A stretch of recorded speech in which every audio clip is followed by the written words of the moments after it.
اور نہ ہی عمران اور اس کے ساتھیوں کی نظروں میں آئے۔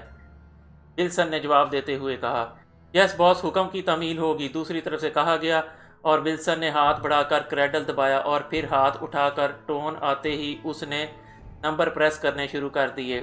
یس رابطہ قائم ہوتے ہی چیف کی آواز سنائی دی۔ چیف، میں ولسن بول رہا ہوں، انتہائی اہم اطلاع ملی ہے، ولسن نے کہا۔ کیا؟ دوسری طرف سے پوچھا گیا تو ولسن نے ٹیپ سے سنی ہوئی تمام گفتگو دہرا دی۔ اوہ، اس کا مطلب ہے کہ پاکیشیا سیکرٹ سروس نے یہ کیس اپنے ہاتھ میں لے لیا ہے۔ ویری بیڈ، میں تو یہ سن کر مطمئن ہو گیا تھا کہ یہ کیس سیکرٹ سروس کے دائرہ کار میں نہیں آتا، چیف نے انتہائی پریشان سے لہجے میں کہا۔ چیف، ہمارے پاس بہترین موقع ہے کہ ہم عمران اور اس کے ساتھیوں کا خاتمہ آسانی سے کر سکتے ہیں، ولسن نے کہا۔ تمہارا مطلب ہے کہ ہم براہ راست ان کے مقابلے پر آ جائیں؟ چیف نے چونک کر پوچھا۔ نہیں چیف، جس طرح ہم نے پاکیشیائی سفیر کا خاتمہ کیا ہے اسی طرح کنگ کے ذریعے ہم ان کا بھی خاتمہ کر سکتے ہیں۔ انہیں یہ معلوم ہی نہ ہوگا کہ ان کی اس رہائش گاہ کے بارے میں تفصیلات اور ان کی آمد کے بارے میں ہمیں علم ہو چکا ہے۔ وہ اطمینان سے یہاں پہنچیں گے اور پھر جیسے ہی اس رہائش گاہ میں داخل ہوں، کنگ کے آدمی اس کوٹھی کو میزائلوں سے اڑا دیں۔ اس طرح ان کا یقینی طور پر خاتمہ ہو جائے گا اور ہم بھی سامنے نہ آئیں گے، ولسن نے کہا۔ تم نے پہلے پاکیشیائی سفیر کا خاتمہ بھی کنگ کے ذریعے ہی کرایا تھا؟ چیف نے پوچھا۔ یس چیف، میں نے آپ کو رپورٹ دی تھی، ولسن نے جواب دیا۔ پاکیشیا سیکرٹ سروس کسی ایک گروپ کا نام تو نہیں ہے، ایک گروپ ختم ہو جائے گا تو دوسرا گروپ آ جائے گا، یہ سرکاری محکمہ ہے، چیف نے کہا۔ تو کیا ہوا چیف، زیادہ سے زیادہ کنگ اور اس کے آدمیوں کے خلاف کام کریں گے، ہمارے بارے میں تو انہیں تصور تک نہ ہوگا، ولسن نے کہا۔ اور اگر وہ کنگ کے ذریعے ہم تک پہنچ گئے پھر، چیف نے کہا تو ولسن بے اختیار اچھل پڑا۔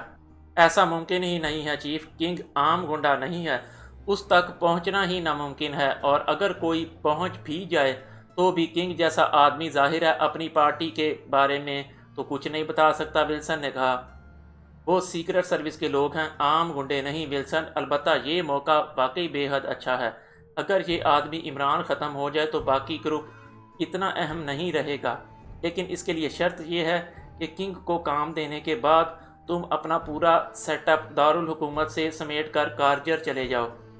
جب یہ معاملہ مکمل طور پر ختم ہو جائے گا تو پھر واپس آ جانا۔ ویسے بھی ان دنوں کارجر میں انتہائی قدیم اہراموں کی کھدائی کا کام ہو رہا ہے، وہاں ظاہر ہے ایسے نوادرات لازماً نکلیں گے جو ہمیں بہت بڑی رقم دلا سکتے ہیں، چیف نے کہا۔ یس چیف، مجھے بھی اطلاع مل چکی ہے اور میں پروگرام بنا رہا تھا، ولسن نے کہا۔ ٹھیک ہے ولسن، تم کنگ کے ذمہ یہ کام لگاؤ اور اپنا سیٹ اپ یہاں سے سمیٹ کر کارجر چلے جاؤ۔ یہاں صرف راجر کو چھوڑ جانا، وہ بظاہر غیر متعلق آدمی ہے، لیکن راجر کو کہہ دینا کہ وہ تم سے رابطہ کرنے کی بجائے براہ راست مجھے رپورٹ دیتا رہے، چیف نے کہا۔ یس چیف، ولسن نے کہا، اور دوسری طرف سے رابطہ ختم ہونے پر اس نے کریڈل دبایا اور پھر ٹون آنے پر نمبر پریس کرنے شروع کر دیے۔ وہ اب کنگ سے بات کرنا چاہتا تھا تاکہ اسے یہ رہائش گاہ والا مشن دے سکے۔ طیارے میں عمران اپنے ساتھیوں ٹائیگر، جوزف اور جوانا کے ساتھ موجود تھا، اور طیارہ فضا کی بلندیوں میں پرواز کرتا ہوا مصری دارالحکومت کی طرف اڑا چلا جا رہا تھا۔ چونکہ پرواز کافی طویل تھی، اس لیے طیارے نے راستے میں 2 ایئرپورٹس پر کچھ عارضی طور پر سٹاپ بھی کیا تھا، لیکن اب چونکہ وہ اپنے آخری سٹاپ کے لیے پرواز کر چکا تھا، اس لیے اب اس کی منزل مصری دارالحکومت ہی تھی۔ طیارے میں خاموشی چھائی ہوئی تھی، سب مسافر اپنی اپنی سیٹوں پر دھنسے ہوئے مختلف رسائل اور اخبارات کے مطالعہ میں مصروف تھے۔ عمران آنکھیں بند کیے بیٹھا ہوا تھا۔ پاکیشیا ایئرپورٹ سے جیسے ہی طیارے نے پرواز کی تھی، عمران بدستور آنکھیں بند کیے بیٹھا تھا۔ صرف مشروبات پینے اور کھانا کھانے کے اوقات میں اس نے آنکھیں کھولی تھیں، ورنہ وہ اسی طرح آنکھیں بند کیے سوتا ہی رہا تھا۔ جبکہ ٹائیگر اس دوران رسالے اور اخبارات پڑھ پڑھ کر مر جانے کی حد تک بور ہو چکا تھا۔ وہ بار بار عمران کی طرف اس طرح دیکھتا جیسے اسے یقین ہو کہ ابھی عمران آنکھیں کھول دے گا اور سیدھا ہو کر بیٹھ جائے گا، لیکن لگتا تھا جیسے عمران صدیوں کا جاگا ہوا ہو اور اب اسے پہلی بار سونے کا موقع ملا ہو۔ کیا بات ہے ٹائیگر، تم کچھ بے چین نظر آ رہے ہو؟ اچانک عمران کی آواز سنائی دی تو ٹائیگر نے چونک کر عمران کی طرف دیکھا۔ عمران کی آنکھیں ویسے ہی بند تھیں۔ کیا آپ جاگ رہے ہیں؟ ٹائیگر نے حیرت بھرے لہجے میں کہا۔ تمہارے نزدیک جاگنے کا مطلب آنکھیں کھولنا ہوتا ہے؟ عمران نے مسکراتے ہوئے کہا۔ ظاہر ہے جب کوئی آنکھیں کھولتا ہے تو جاگتا ہے، ٹائیگر نے حیرت بھرے لہجے میں کہا۔ حالانکہ ایسا نہیں ہے، بعض لوگ آنکھیں بند کر کے بھی جاگ رہے ہوتے ہیں اور بعض لوگ آنکھیں کھول کر بھی سو رہے ہوتے ہیں۔ عمران نے اس بار آنکھیں کھولتے ہوئے کہا تو ٹائیگر بے اختیار ہنس پڑا۔ یہ تو فلسفہ ہے باس، عام حالات میں تو آنکھیں کھولنا جاگنے کے مترادف ہی ہوتا ہے۔ بہرحال میں دراصل یہ پوچھنا چاہتا تھا کہ آپ نے پاکیشیا ایئرپورٹ پر صرف اتنا بتایا تھا کہ ہم نوادرات چوری کرنے والی تنظیم ریڈ فلیگ کے خلاف کام کرنے جا رہے ہیں، لیکن کیا اس تنظیم کی اس قدر اہمیت ہے کہ آپ اس کے خلاف کام کریں؟ یہ ظاہر ہے چوروں کی تنظیم ہوگی جو سرکاری میوزیم سے یا لوگوں کے ذاتی میوزیم سے نوادرات چوری کرتی ہوگی، ٹائیگر نے کہا تو عمران بے اختیار ہنس پڑا۔ اس کا مطلب ہے کہ تمہیں نوادرات کے بارے میں علم نہیں ہے، عمران نے مسکراتے ہوئے کہا۔ نوادرات کے بارے میں تو معلوم ہے باس، انہیں چوری کرنے والوں کے بارے میں معلومات نہیں ہیں، ٹائیگر نے جواب دیا تو عمران بے اختیار ہنس پڑا۔ نوادرات کی چوری دنیا کا سب سے مشکل کام ہے، کیونکہ نوادرات کی حفاظت دنیا میں باقی سب چیزوں سے زیادہ کی جاتی ہے، اور پھر چوری کے بعد اس کو فروخت کرنا اس سے بھی زیادہ مشکل کام ہے۔ اس لیے ظاہر ہے یہ کام کرنے والے لوگ عام چور نہیں ہوتے، یہ بین الاقوامی سطح پر کام کرنے والی انتہائی تربیت یافتہ افراد کی تنظیمیں ہوتی ہیں، عمران نے کہا۔ لیکن باس، بہرحال یہ لوگ چوری کرنے اور نوادرات کو خفیہ طور پر فروخت کرنے میں ماہر ہوں گے، یہ گنڈے، بدماش یا مار دھاڑ کرنے والے لوگ تو نہیں ہوں گے، ٹائیگر نے جواب دیتے ہوئے کہا۔ بظاہر تمہاری بات درست ہے، لیکن یہ لوگ ہر قسم کے افراد کو ہائر کر سکتے ہیں۔ اب تم خود دیکھو کہ مصر میں پاکیشیا کے سفیر نے اس تنظیم کے خلاف معلومات حاصل کیں تو انہیں بھرے بازار میں فائرنگ کر کے ہلاک کر دیا گیا۔ ظاہر ہے اس کام کے لیے انہوں نے کسی نہ کسی گروپ کو ہائر کیا ہوگا، عمران نے کہا۔ وہ تو ٹھیک ہے باس، لیکن ان کے خلاف براہ راست ہم کس انداز میں کام کریں گے؟ ٹائیگر نے کہا۔ ان کے نیٹ ورک کو ختم کرنا ہوگا، عمران نے جواب دیا۔ مطلب یہ کہ ان کے سربراہ کو پکڑنا ہوگا، پھر اس سے اس کے نیٹ ورک کو معلوم کرنا ہوگا اور پھر اس کے خلاف کام کرنا ہوگا، ٹائیگر نے کہا۔ اس کام میں ملوث افراد سماجی طور پر بہت مضبوط اور مقبول افراد ہوتے ہیں اور وہ ٹیکنیکل انداز میں کام کرتے ہیں، اس لیے ان کو ٹریس کرنا اور پھر ان کے خلاف کام کرنا اور خاص طور پر ان کے خلاف ثبوت اکٹھے کرنا خاصا مشکل کام ہے، عمران نے کہا۔ تو پھر آپ نے کیا پلان بنایا ہے؟ ٹائیگر نے کہا۔ میں اپنے ساتھ 2 نوادر لے جا رہا ہوں، ایک افریقی نوادر اور دوسرا ایکریمی۔ اب دیکھو شاید اس تنظیم کی قدر شناس نظریں ان پر پڑ جائیں، عمران نے بڑے معصوم سے لہجے میں کہا تو ٹائیگر بے اختیار ہنس پڑا۔ یہ نوادر تو انہیں بہت مہنگے پڑیں گے باس، ٹائیگر نے ہنستے ہوئے کہا۔ نوادر ہمیشہ مہنگے ہی ہوتے ہیں، میری اور تمہاری طرح کے سستے نوادر تو ویسے ہی بے قیمت ہوتے ہیں اور کوڑے کے ڈھیر پر پڑے نظر آتے ہیں، عمران نے جواب دیا تو ٹائیگر ایک بار پھر ہنس پڑا۔ مطلب ہے کہ تم نے مجھے نوادر مان لیا، یعنی قدیم دور کی چیز، عمران نے مسکراتے ہوئے کہا تو ٹائیگر بے اختیار ہنس پڑا۔ آپ جدید دور کے نوادر ہیں باس، ٹائیگر نے کہا۔ جدید دور کے نوادر ہو ہی نہیں سکتے، کیونکہ جب تک طویل عرصہ نہ گزر جائے وہ نوادر بنتا ہی نہیں۔ جیسے یہ جہاز جس میں ہم اس وقت موجود ہیں، اگر کسی برفانی پہاڑی کی چوٹی پر گر جائے اور یہ سینکڑوں سال تک برف میں ڈھکا رہے، اور پھر جب یہ نکلے گا تو نوادرات میں شامل ہوگا اور اس کی ایک ایک چیز کروڑوں میں فروخت ہوگی۔ عمران نے مسکراتے ہوئے جواب دیا اور ٹائیگر بے اختیار ہنس پڑا۔ میں دراصل یہ پوچھنا چاہتا تھا باس کہ ہم اپنے مشن کا آغاز کہاں سے کریں گے؟ کیا اس تنظیم کے بارے میں کوئی آدمی سامنے آئے گا؟ ٹائیگر نے کہا، نہیں، یہ لوگ انتہائی خفیہ رہتے ہیں۔ میں نے تمہیں بتایا ہے کہ ایسی تنظیموں کے ساتھ منسلک لوگ بظاہر بڑا سماجی رتبہ رکھتے ہیں، اس لیے انہیں آسانی سے نہ شناخت کیا جا سکتا ہے اور نہ ان پر ہاتھ ڈالا جا سکتا ہے۔ عمران نے جواب دیا، تو پھر کسی لائن آف ایکشن پر کام کرنا ہوگا۔ ٹائیگر نے کہا، تم خود سوچو، اگر تم اس مشن کے انچارج ہو تو کہاں سے آغاز کرو گے؟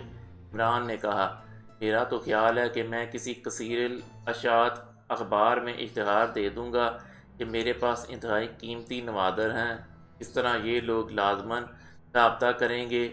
ٹائیگر نے کہا، انہیں بڑے بڑے ماہرین سے بھی زیادہ نوادرات کے بارے میں علم ہوتا ہے کہ کون سا نوادر کہاں ہے اور کتنی مالیت کا ہے اور کس کے قبضے میں ہے۔ عمران نے مسکراتے ہوئے کہا، تو پھر اور کیا کیا جا سکتا ہے؟ ٹائیگر نے پریشان ہو کر کہا، میں نے تمہیں پہلے بتایا ہے کہ یہ لوگ اپنی ذہانت کے تحت ہر قسم کے افراد کو ہائر کر لیتے ہیں، اور پاکیشیائی سفیر کو انہوں نے براہ راست ہلاک نہیں کیا ہوگا، لامحالہ دارالحکومت کے کسی گروپ کی خدمات حاصل کی ہوں گی۔ اگر ہم اس گروپ کے سربراہ تک کسی طرح پہنچ جائیں تو پھر اس سے اس کی پارٹی تک پہنچا جا سکتا ہے، اور یہی پارٹی ہماری مطلوبہ پارٹی ہوگی۔ عمران نے کہا تو ٹائیگر نے بے اختیار ایک طویل سانس لیا۔ واقعی یہ سامنے کی بات تھی، لیکن نہ جانے میرے ذہن میں کیوں نہیں آئی، ٹائیگر نے کہا تو عمران بے اختیار ہنس پڑا۔ اس لیے کہ تمہارے ذہن میں ریڈ فلیگ کا نام اس انداز میں موجود تھا کہ جیسے وہ کوئی عام مجرم تنظیم ہو جس کا ہیڈ کوارٹر ہوگا، شعبے ہوں گے اور ان سے باقاعدہ لڑنا پھرنا پڑے گا۔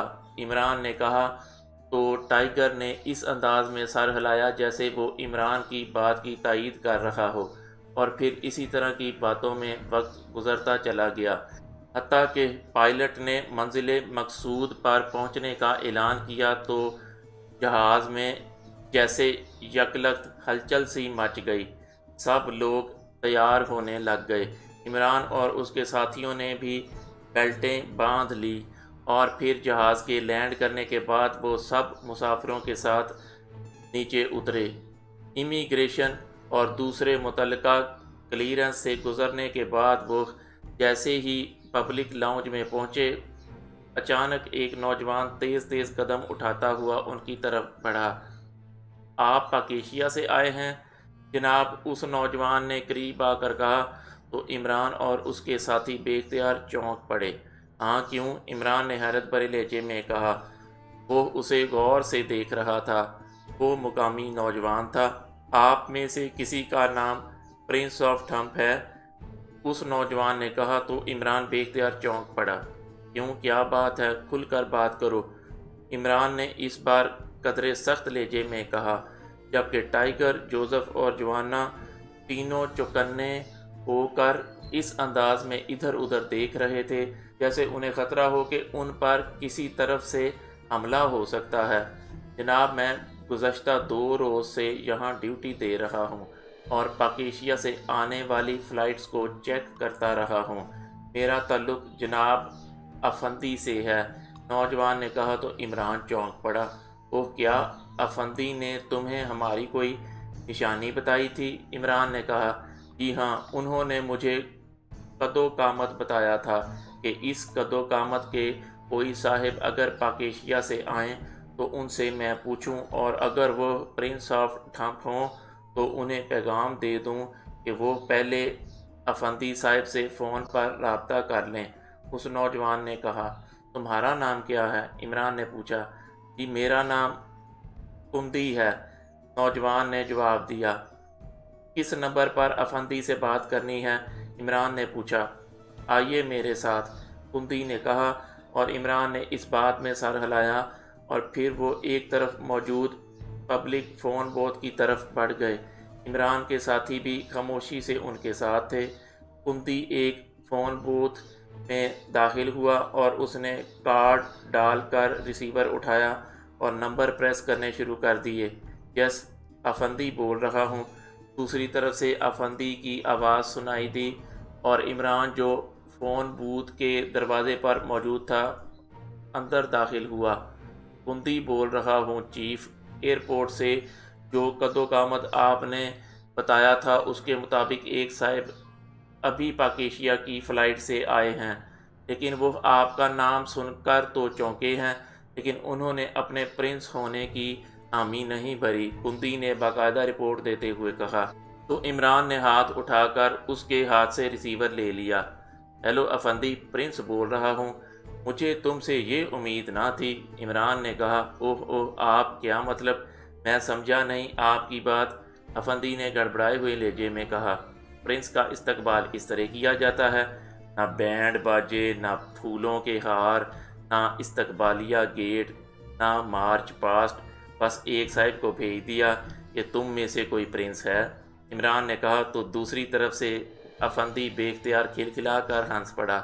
اوہ، آپ کا فون نمبر میرے پاس نہیں تھا، اس لیے آپ کی آمد کا شیڈیول مجھے معلوم نہ تھا۔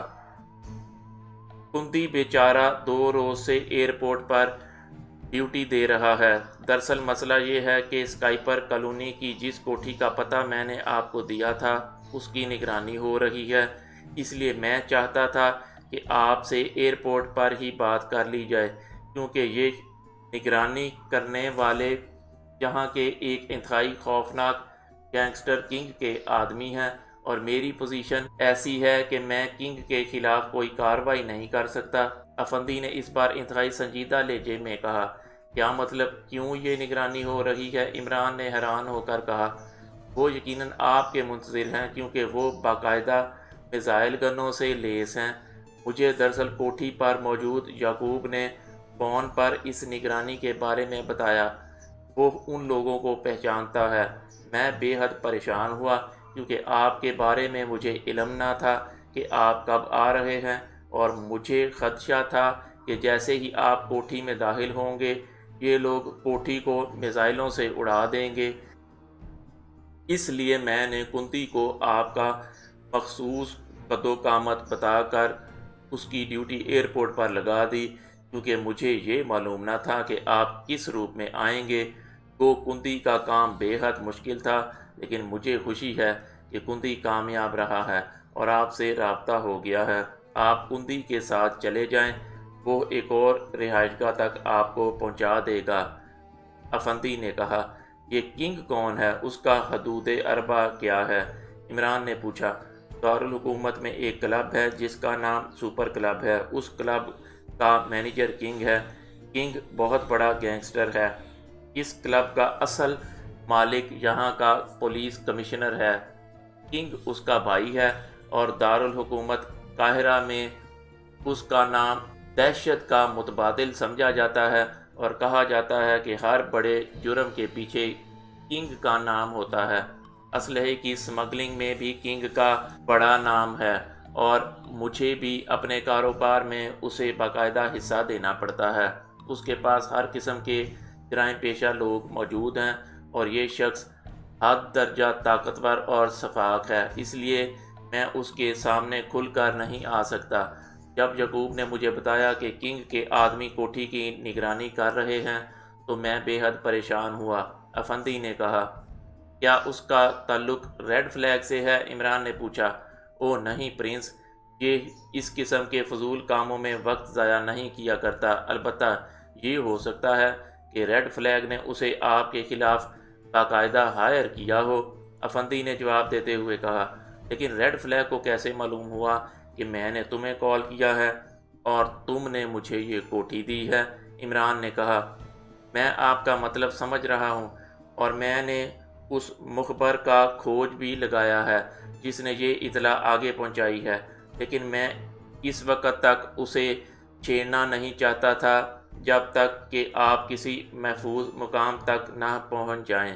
افندی نے کہا، جس فون پر تم اس وقت بات کر رہے ہو کیا یہ محفوظ ہے؟ عمران نے کہا، ہاں، یہ میرا خصوصی فون ہے، افندی نے جواب دیا۔ تو پھر تم عام فون پر پہنچ جاؤ، میں تمہیں پاکیشیا سے کال کر کے کہہ دیتا ہوں کہ میرا مصر آنے کا پروگرام کینسل ہو گیا ہے تاکہ یہ بات ان لوگوں تک پہنچ سکے۔ عمران نے کہا، لیکن آپ پہلے محفوظ ٹھکانے تک تو پہنچ جائیں۔ افندی نے کہا، فکر مت کرو، اب ہم خود ہی محفوظ ٹھکانہ تلاش کر لیں گے، لیکن میں چاہتا ہوں کہ تمہارے ساتھ اب لنک باقاعدہ طور پر ختم ہو جائے، ورنہ یہ لوگ تمہیں کسی بھی انداز میں نقصان پہنچا سکتے ہیں۔ عمران نے کہا، میں سخت شرمندہ ہوں پرنس، اگر درمیان میں کنگ کا مسئلہ نہ ہوتا تو۔ افندی نے شرمندہ سے لہجے میں کہا، تم نے مجھے اس انداز میں آگاہ کر کے واقعی دوستی کا حق ادا کر دیا ہے افندی، اس لیے پریشان ہونے کی ضرورت نہیں ہے۔ عمران نے کہا، اوکے، نمبر نوٹ کر لیں اور مجھے 10 منٹ بعد اس نمبر پر فون کر لیں۔ ویسے اگر آپ چاہیں تو کندی آپ کو ایک محفوظ ٹھکانے تک پہنچا سکتا ہے، افندی نے کہا، اور اس کے ساتھ ہی اس نے ایک نمبر بتا دیا۔ تم بے فکر رہو اور سب کچھ بھول جاؤ، عمران نے کہا، اور ریسیور رکھ دیا تو ساتھ کھڑے ہوئے کندی نے کارڈ باہر نکال لیا اور عمران باہر آ گیا۔ میرے لیے کیا حکم ہے جناب؟ کندی نے بوتھ سے باہر آ کر مؤدبانہ لہجے میں کہا، کیا تم کبھی اس کنگ سے ملے ہو؟ عمران نے کہا تو کندی کا چہرہ یکلخت بگڑ سا گیا۔ اوہ اوہ جناب، اس کا نام نہ لیں، جہاں اس کا صرف نام ہی زبان پر آ جائے تو نام لینے والوں کا پورا خاندان ہلاک کر دیا جاتا ہے، اور ویسے بھی مجھ جیسا عام آدمی اتنے بڑے آدمی سے کیسے مل سکتا ہے؟ کندی نے انتہائی خوف زدہ سے لہجے میں کہا، اوکے، پھر تم جا سکتے ہو، اور سنو، یہ سب کچھ بھول جانا، اگر تم نے کسی کو ہمارے بارے میں بتایا تو پھر اس کے نتائج کے بھی تم خود ہی ذمہ دار ہوگے۔ عمران نے کہا، یس سر، یس سر، میں سمجھتا ہوں سر، کندی نے کہا، اور سلام کر کے وہ تیز تیز قدم اٹھاتا آگے بڑھ گیا۔ کیا ہوا باس؟ ٹائیگر نے کہا، تو عمران نے اسے تفصیل بتا دی۔ ماسٹر، آپ مجھے اجازت دیں، میں اس سپر کلب جاتا ہوں، جوانا نے کہا، باس یقیناً پاکیشیائی سفیر کو بھی ہلاک کرنے والا یہی کنگ ہی ہوگا۔ ٹائیگر نے کہا، ہاں، پہلے میں افندی کو کلیئر کر لوں، پھر اس بارے میں کوئی لاہ عمل طے کریں گے، عمران نے کہا، اور اس کے ساتھیوں نے اس بات میں سر ہلا دیے۔